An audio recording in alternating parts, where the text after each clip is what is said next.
Hello, hello. Thank you for being here with me. This is my second day recording my synthesis and a vocal reading of a passage most prominent to me from pages 40 through 80 in book 59 of my Book Week series, Tom Bunn's Panic Free, the 10-day program to end panic, anxiety, and claustrophobia. Let's talk about early childhood development. When we were infants and toddlers, we were receiving stimulus from our outer environment just as we are today. The difference was we didn't know what it meant. We had no context for what was going on.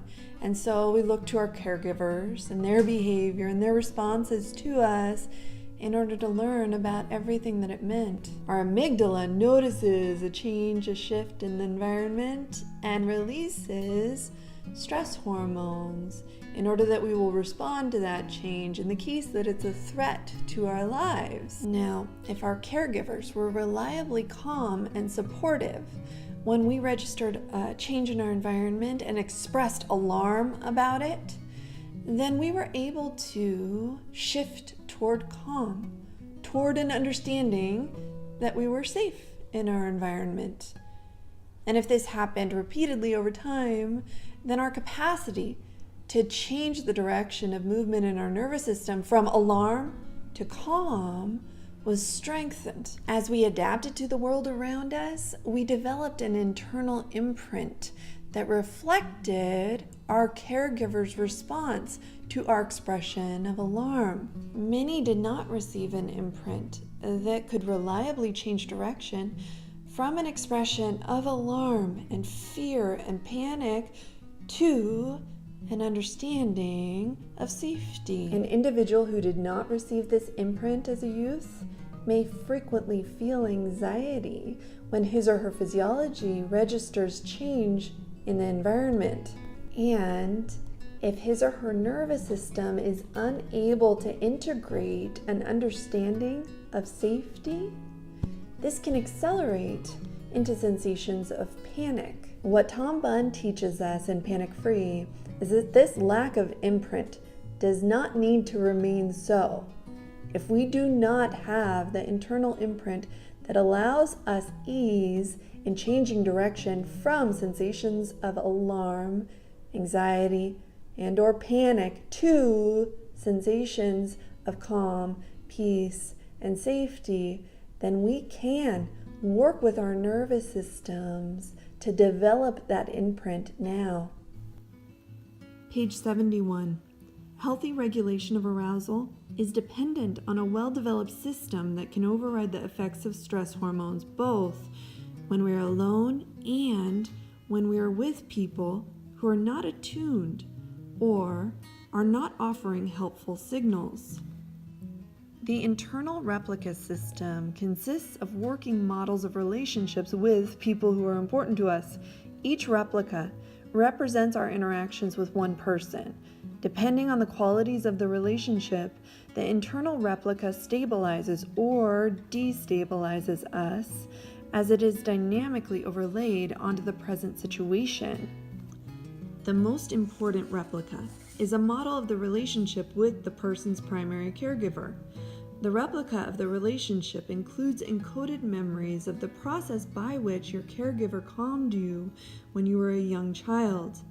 As we have learned, when a child is aroused by the release of stress hormones, he or she can be calmed by a caregiver who responds in a composed, attuned, and non-judgmental manner. The caregiver's presence activates the child's vagal brake within the calming parasympathetic nervous system.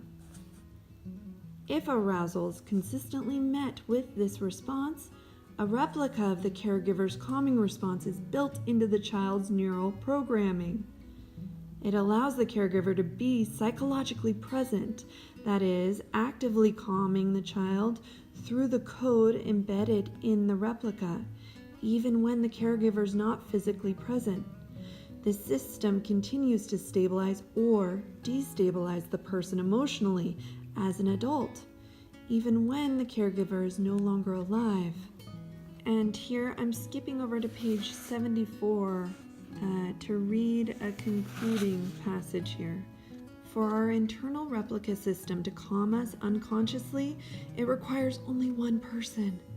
This is because it takes only one person to activate our calming parasympathetic nervous system. A fortunate child, by being with such a person when engaged in activities, serendipitously establishes links between the calming person's presence and various activities. A person with a less fortunate childhood can establish calming links now. Even if you have not had a history of benevolent relationships during your formative years, if you can recall a moment with just one person who regarded you as a person and signaled that you were physically and emotionally safe in their presence, you can build an internal replica in which that moment of benevolent relationship is linked to the situations that emotionally challenge you. I'm going to loop in a passage from book 19 in my Book Week series, Rick Hanson's Buddha's Brain, the Practical Neuroscience of Happiness, Love, and Wisdom. Page 56 to 57.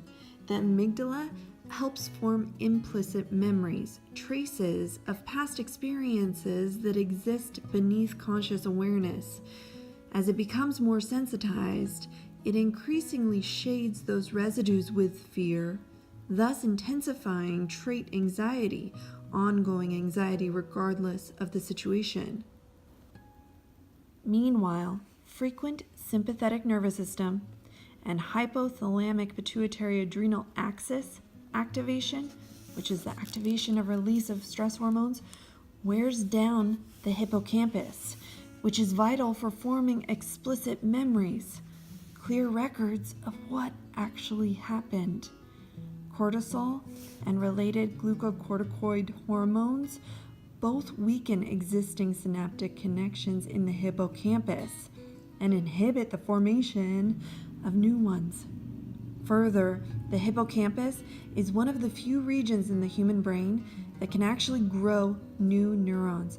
Yet, glucocorticoids prevent the birth of neurons in the hippocampus, impairing its ability to produce new memories. It's a bad combination for the amygdala to be oversensitized while the hippocampus is compromised. Painful experiences can then be recorded in implicit memory. With all the distortions and turbocharging of an amygdala on overdrive, without an accurate, explicit memory of them, this might feel like something happened, I'm not sure what, but I'm really upset.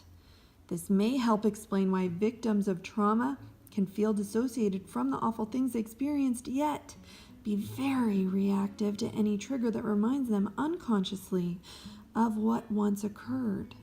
In less extreme situations, the 1-2 punch of a revved up amygdala and a weakened hippocampus can lead to feeling a little upset a lot of the time, without exactly knowing why. Thank you for being here with me and learning with me. I'll be back tomorrow to share from pages 80 through 120 from Panic Free. If you have any questions or expressions, please feel free to share with me. I hope you have a lovely day. Mwah.